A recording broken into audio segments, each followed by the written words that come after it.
Morning, guys. Okay, so this is like totally random, spur of the moment, but I wanted to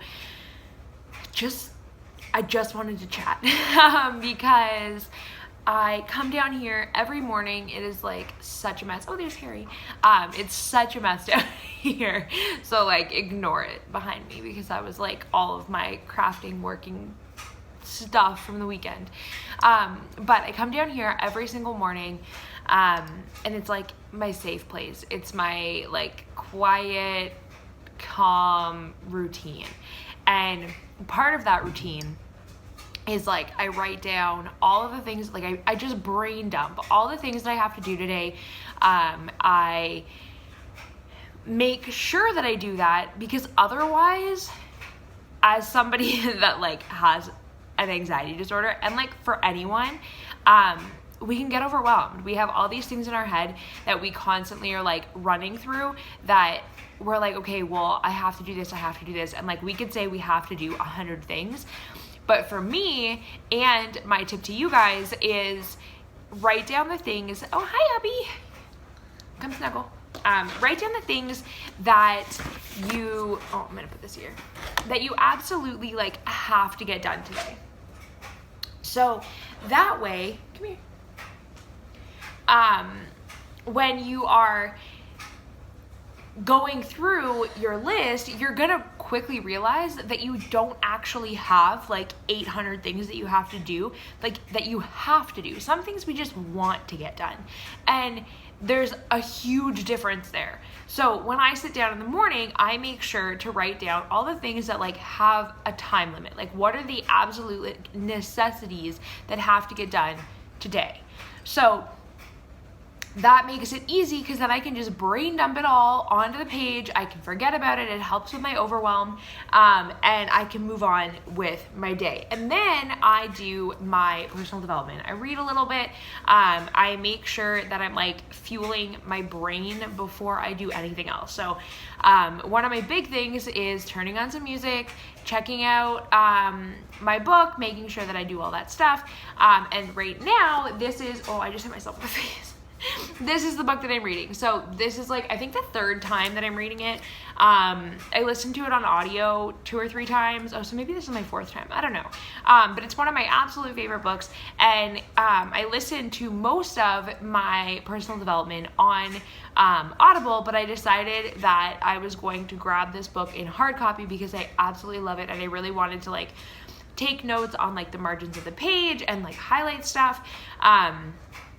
It's fantastic. So one of the things that she actually talked about today, which is what I wanted to kind of like talk to you guys about and share with you, is, this idea of us not accomplishing things on a time limit. We're not where we're supposed to be at any given time. And that could be like the biggest lie that we tell ourselves. We're constantly focused on the things that we have yet to accomplish or the things that we have yet to do.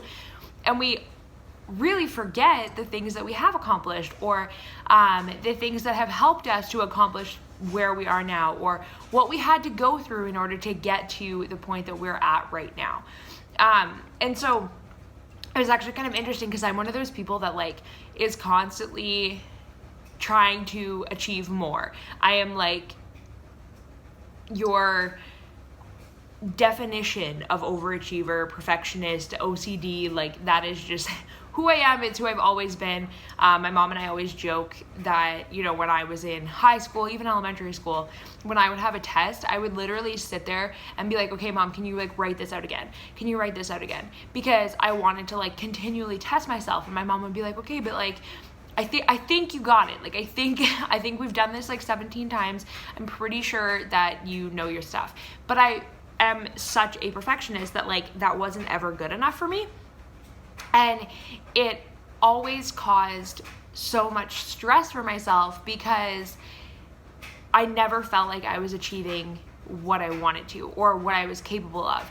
And I never stopped to like look at what I actually had done. And I've done that my entire life. I've continued to do that in motherhood. I've continued to do that in my business.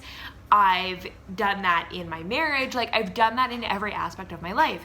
I don't focus enough on the things that like I have accomplished, or the steps that I've had to take in order to get to where I am.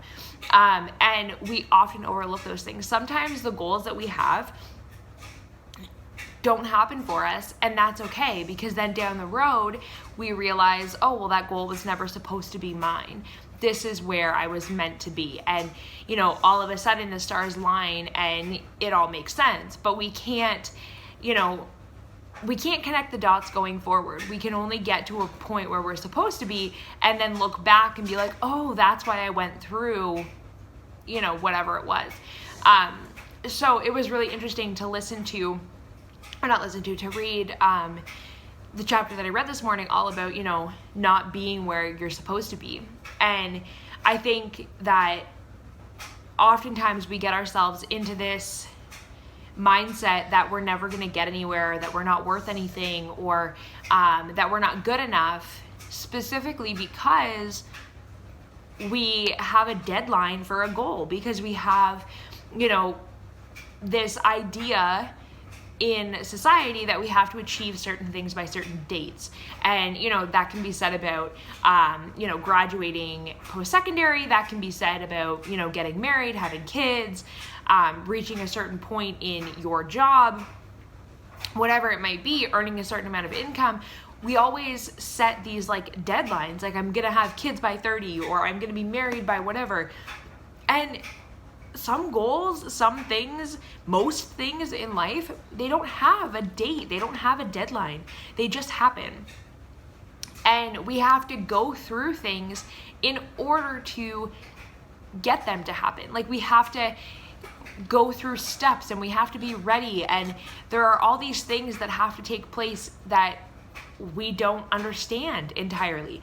And like, as I was reading this chapter, I was kind of like looking back on the last like decade of my life, and I gotta say, like, there are a lot of things, a lot of shit that like I went through in the last decade that at the time I didn't think I was gonna get anywhere. Like, I didn't think that I was going to push past and I was gonna accomplish things and I was gonna, you know, make anything of myself, because it just seemed so crappy to be in that position. And, you know, I can distinctly remember being, you know, 17 years old, pregnant with my first, and thinking, you know, I'm going to be alone forever. I'm not going to ever, you know, have this like true family. I'm never going to have a significant other. I'm never going to accomplish anything, despite the fact that I had this like perfectionist identity about myself and like this overachiever attitude, which I still had during pregnancy in high school. You know, as a teen parent, I still had that mentality. I graduated high school early, top of my class. Like, I did all those things, but I always felt like I was going to be alone. Like, I was never going to accomplish some of those like deadline things that I thought I was going to. And, you know, lo and behold, I went through all this stuff, and I've been married to my best friend for 6.5 years, and I couldn't imagine, you know, the last 9 years without him. And that's something that, like, at the time, when I, you know, my 17-year-old self didn't ever think that I was going to get to those points.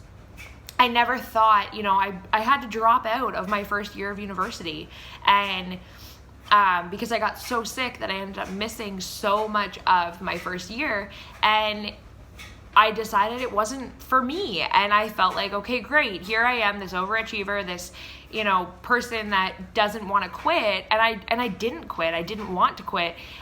So I kept pushing forward, even though I was missing so many days and I was in the hospital so much and I was doing all this stuff. I just was like, no, I'm not going to quit. I'm just going to push through. I'm just going to push through. And there came a point where like I didn't have a choice. And, you know, in doing that, I felt like a failure. I felt like I was never going to amount to anything, and I didn't feel like I was going to get anywhere. And then, you know, a few years later, I graduated again, top of my class in university, and I did it all from home. And I never would have gotten to that place had I not gone through the other things that I had gone through. And we're so quick to like talk about all the things that we haven't done or can't do, or, you know, whatever, that or didn't work out for us or haven't achieved yet. And we often miss all the things that we have done. You know, we always hear about goal setting and writing down our goals and putting them on paper and having a plan and all this stuff, which is all like fantastic to do. But what if we encouraged more of, you know, sitting down and actually acknowledging the things that we have accomplished, the things that we have done, the things in our lives that have gone right, or that we as individuals were able to accomplish. And then you're gonna notice that like, shit, this list is really long, and you have accomplished a lot of things, and you've done a lot of things, and you've gone through a lot of things, and your story is so multifaceted that you're not giving yourself enough credit. And I think that's often where we lose ourselves and our confidence and some of our self-esteem, because we're putting ourselves down so much for the things that we have yet to do that we forget the things that we have done. Or, you know, we don't acknowledge, you know, the crappy things that have happened and why they've happened or where they've led us or whatever. And we miss those things if we're like in the shit right now. We forget that like we were doing, you know, we were in a shitty part of our lives before, and then that led us to where we are now, or it led us to that next step in our life, and it led us to the thing that we were able to accomplish. And you know, one of the things that Rachel Hollis, the author of Girl Wash Your Face, she says in the chapter that I just read, which I thought was really funny because, you know, one of the things she talked about, you know, babies walking. And so one of the things that I always tell a lot of the women that I work with is, you know, if you, because they will fall down or they don't get to where they're going as fast as they want, or there's like a hiccup in their journey or whatever. And I'm like, okay, well, is it worth giving up? If you look at, you know, a baby who's just learning to walk, if they fall over, you're not like, oh, well, you know, walking's not for you, guess we should get you a wheelchair. Like, no, they get up, they try it again, they move forward, they take a couple more steps, they fall down, they get back up, they take a couple more steps, and then eventually they learn how to walk.